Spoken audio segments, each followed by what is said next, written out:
Hey guys, it's Bonnie. Today I'm here to talk about A Court of Wings and Ruin by Sarah J. Maas. The first part of this video is going to be a non-spoiler review, and the second part is going to be a discussion with all the spoilers. So I'll let you know when I start to get into spoilers, but for right now I'm just gonna give you a little overview. My general thoughts on this is that I really liked it overall. This is like 700 pages, but I read it in 3 days, which for me is like, good job, girl. What makes me love this book and this series is really the characters more so than the plot, and so that, again, was just my favorite part of this book.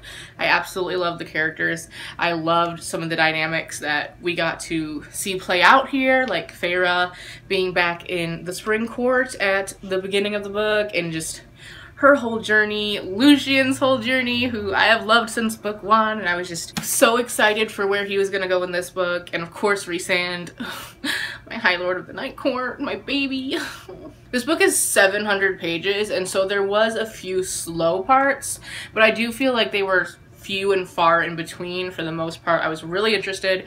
I just wanted to keep reading. I just wanted to know what happened. I was so invested. I just really love this world, and I love these characters, and I loved it. I loved it. Not as much as ACOMAF, but I still loved it. As for the negatives, there was some problematic tendencies that popped up in this book. It wasn't entirely surprising because we know Sarah J. Maas is not the best when it comes to representation and diversity and all that jazz. I've heard a couple different people describing the problems that they had with it, and I would look more into it if you are interested in finding out, just because I don't feel like I'm the best person to speak on it because I'm white, straight, etc, etc. But in chapter 3 there's a pretty aphobic line, and I don't think it was intended to be aphobic, but you know, intention doesn't really matter when someone's hurt.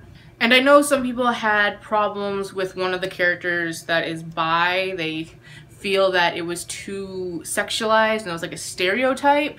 I suggest looking into some reviews of people that may touch on this more if that is something that, you know, triggers you or hurts you and you don't want to like read about it, or you want to know where you have to skip. My second negative is that, again, it was just a little slow sometimes because there's just a lot of political war talk in this, which isn't my favorite thing to read about. I'm kind of more here for that angsty romance, especially after ACOMAF. But I understand that obviously it was necessary to have these talks because that's what this is about. They're going to war.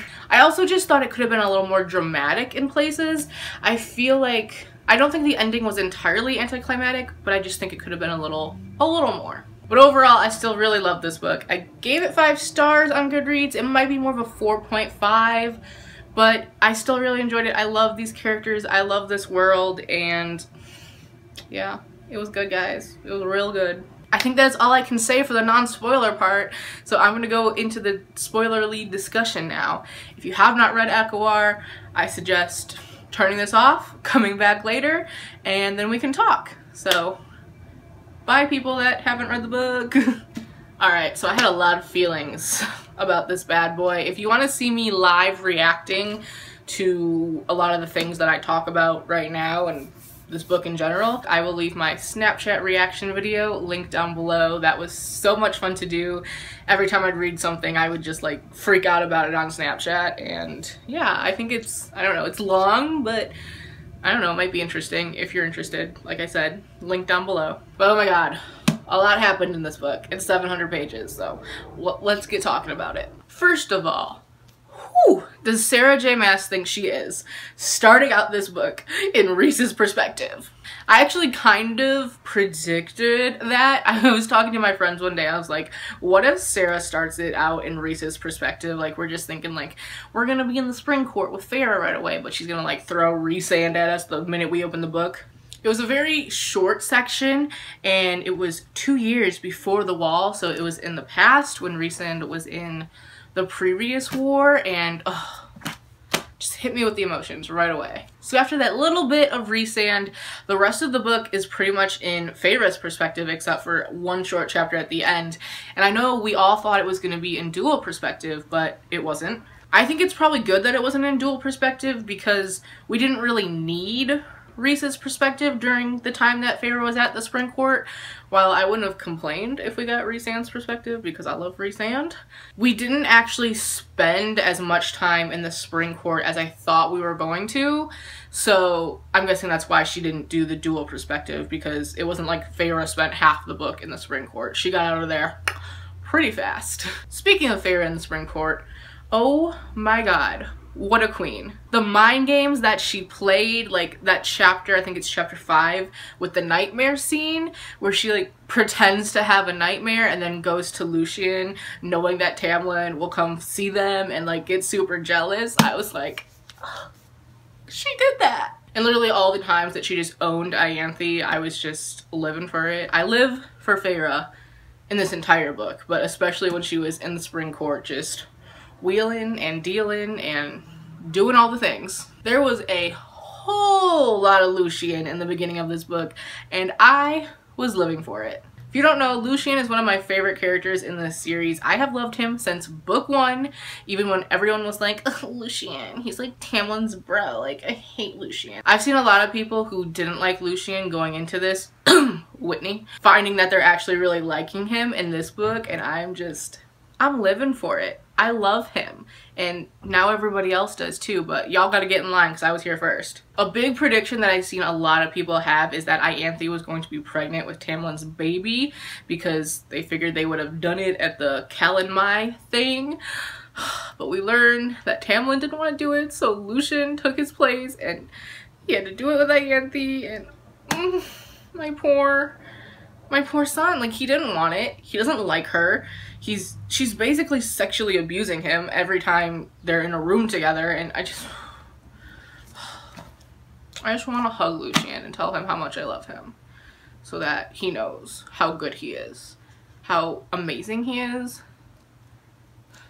And then Ianthe has the nerve to tie him up in the woods using the same bonds that she had used on Rhysand. Like, now she just keeps abusing my boys, and I want to personally find her and throw hands. Feyre and Lucian getting out of the spring court together gave me so much life, especially when Feyre's trying to get like a fishing rod going to catch some fish, and Lucian just comes up in the water, grabs the fish out of the water with his hand, and is like, here you go, I got it. Like, I feel like I love Lucian almost as much, if not as much, as I love Rhys. And that's saying something. This book just took me places as a Lucian fan. So of course we run into frickin' Lucian's brothers when we're passing through the Autumn Court, and they're hoes. Hate them all. We visit both the Autumn Court and the Winter Court for like a tiny second, and I wish we had spent more time in both of them because we don't really get to see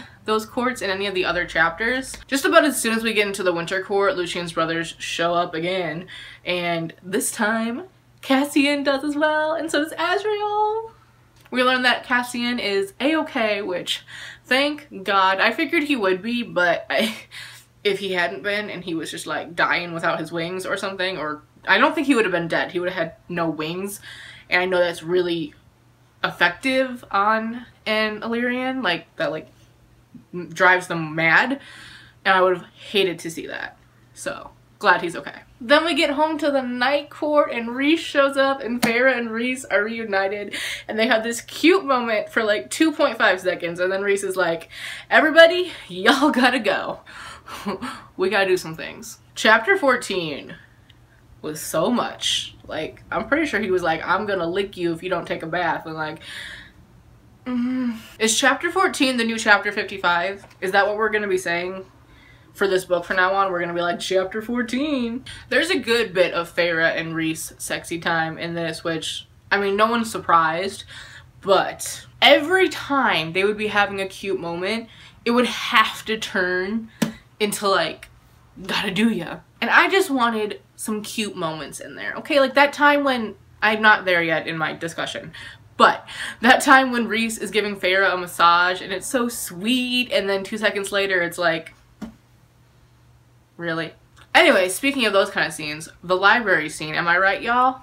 What kind of name is Clotho, by the way? Like, all the names in this, like those twins, I didn't even mention the twins, but those annoying twins that are there at the beginning of the book that Feyre has to like kill to get away. I don't even remember their names because every time I'd read them, I'd just like kind of skip over in my head because they just didn't know. Another thing I forgot to mention before, Alice. She is so woke. I love her.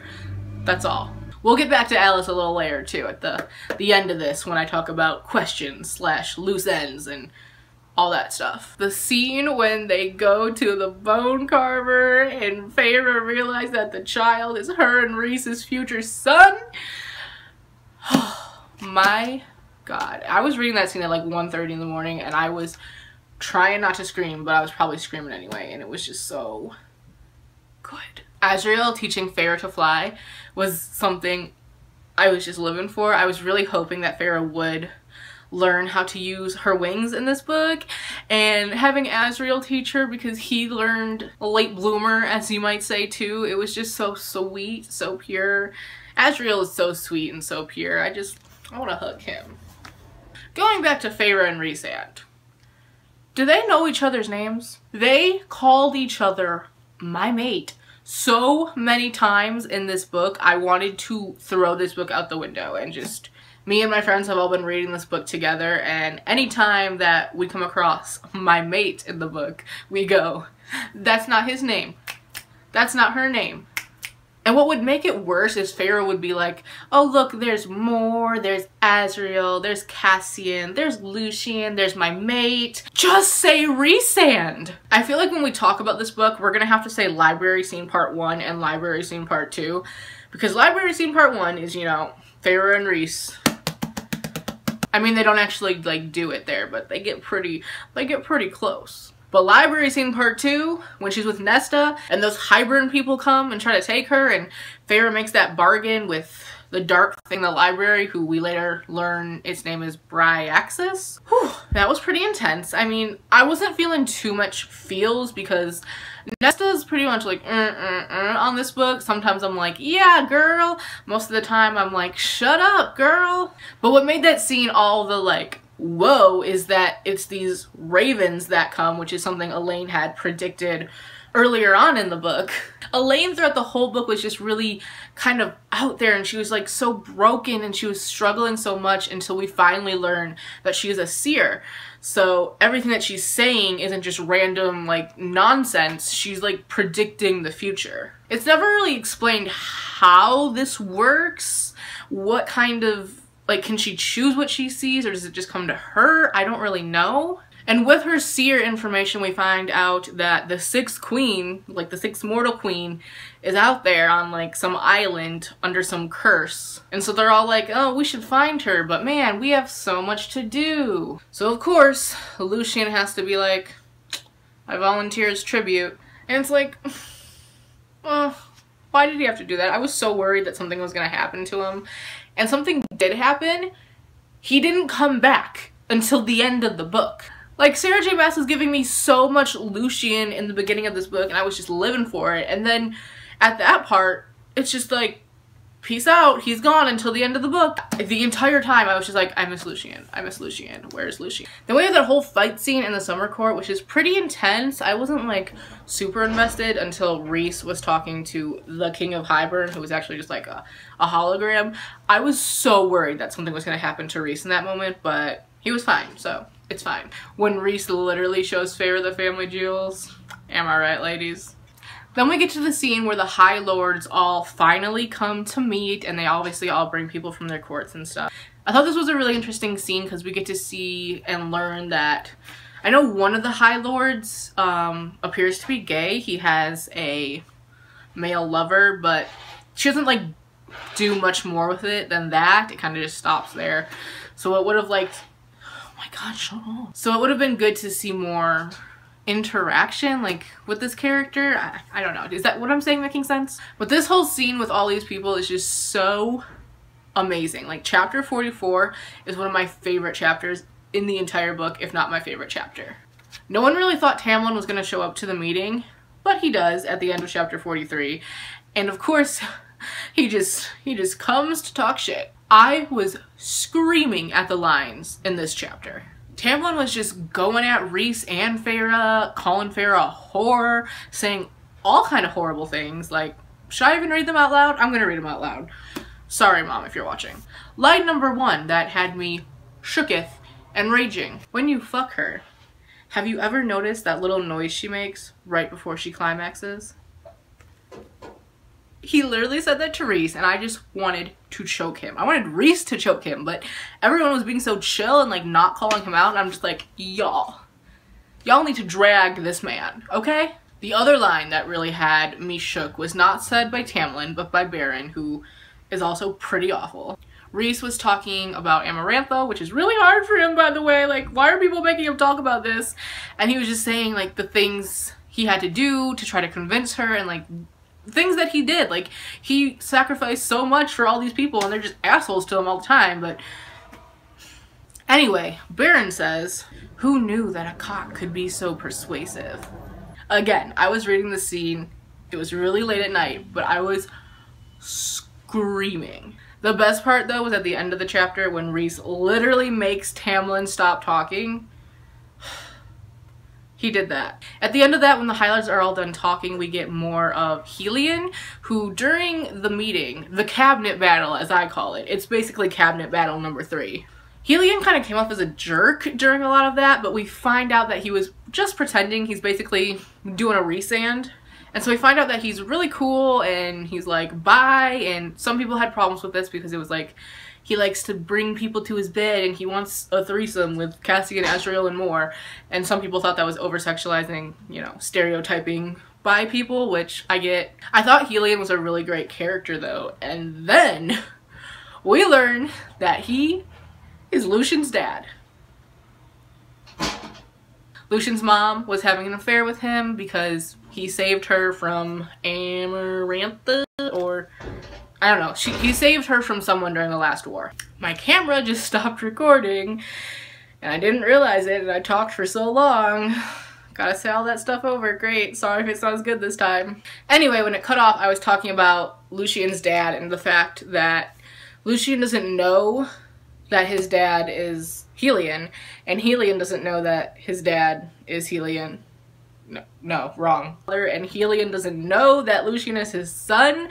He was having an affair. Did I mention that? And what I realized after is that that night, Mor takes Helion to bed, and we never get a scene because Lucian never figures out who his dad is, and Helion never figures out who his son is, and so neither does anybody else besides Feyre and Reese, who realized it. So, like, Mor doesn't realize that she fucked his dad, and I'm just... I really wanted a scene of Mor being like, I did that. There's another fight scene going on, and while this happens, Feyre goes off to see the Suriel, who is our dude, our information king. And all is fine and dandy until frickin' Ianthe shows up. I'm so glad that Feyre finally killed her in that scene, or she had the Weaver kill her, which was even amazing. I wish we kind of got a more, like, graphic depiction of her death, like, to be honest, because I hate Ianthe, and, like, I wish I could have been the one to kill her. But she's dead, and I guess that's all that matters. But the Suriel also died, and I was so emotional. Like, justice for him. I love him. Rest in peace. We have the next scene where Elaine gets captured by Hybern because the Cauldron is, like, calling out to her.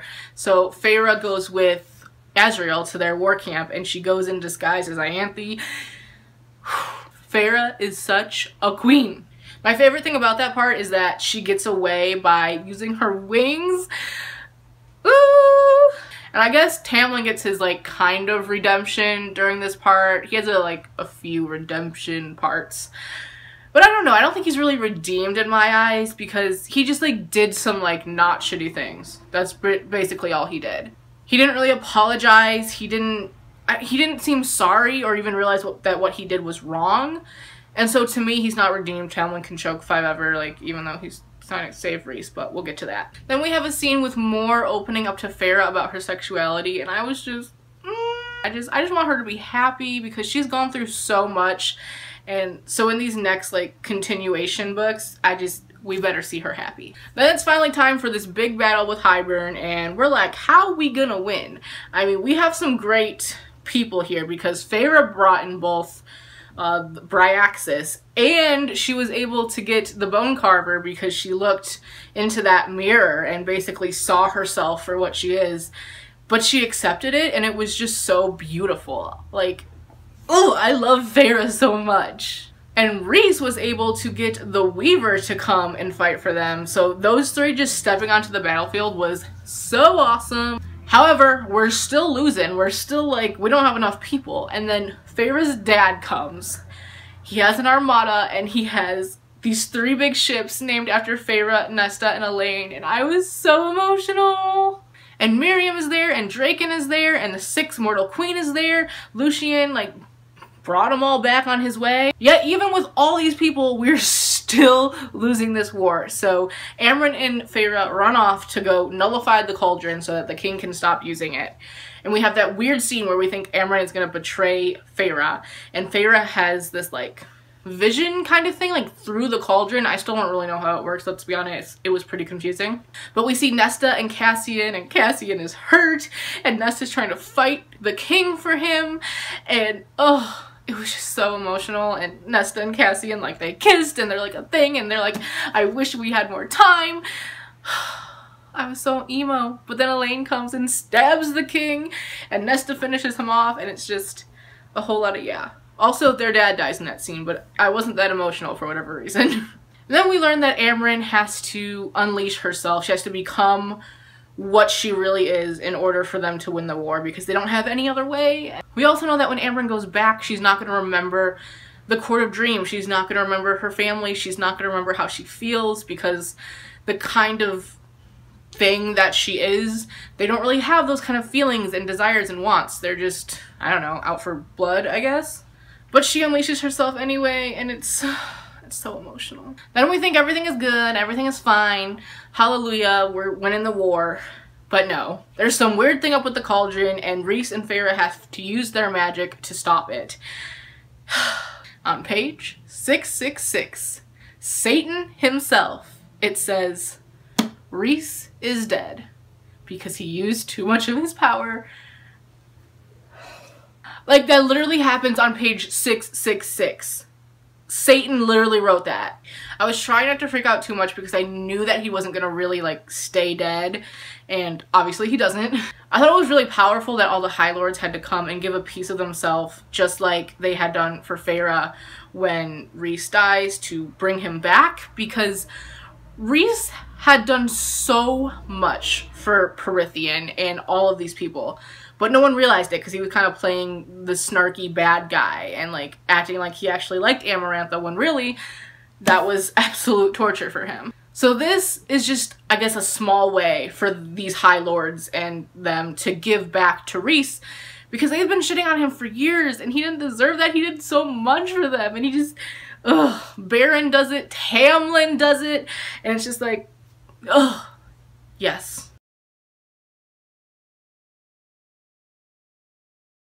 After that, we pretty much just have all the High Lords and Miriam and Draken and the Mortal Queen, all them people just coming together with the humans trying to be like, okay, so what comes next? We've been freed. And we never really get an answer to that. The book ends very openly in that way. There's a lot of loose ends that need to be tied up that I'm assuming are going to be tied up in the continuation of these books. We get that ending scene where the Court of Dreams all comes together and they're drinking and being like, Yahoo, we won. And then Feyre and Rhys step out together and they fly. They're flying through Valeris and basically just being like, you know, whatever happens, we have each other, and that's what's important. And oh, it made me so emo. I love them so much. And that's how the book ends. We don't get a lot of answers, I feel, and I hope that they're coming in the future books, but it's still really sad just knowing that this was the end with Feyre and Rhys. We're not getting another book in Feyre's perspective.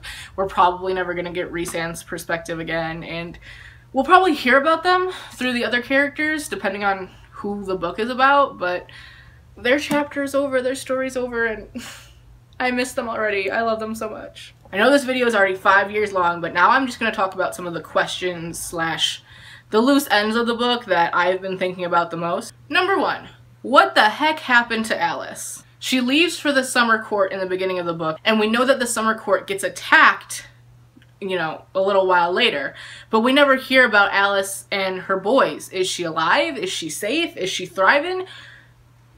I don't know, and I would really like to know. Sarah J. Maas, did you, like, forget to write about her? Or is there a reason you didn't write about her? I need to know. Number 2. We never see more opening up about her sexuality to Asriel. Through this whole book, it's very obvious that Asriel loves Mor. Is it chapter 44 when Eris calls Mor a slut and Asriel goes off? I forgot to talk about that scene and I freaking loved it. But we never get to see them have a conversation where Mor's kind of being like, I love you, but I don't want to be with you. I'm not straight. I don't like men.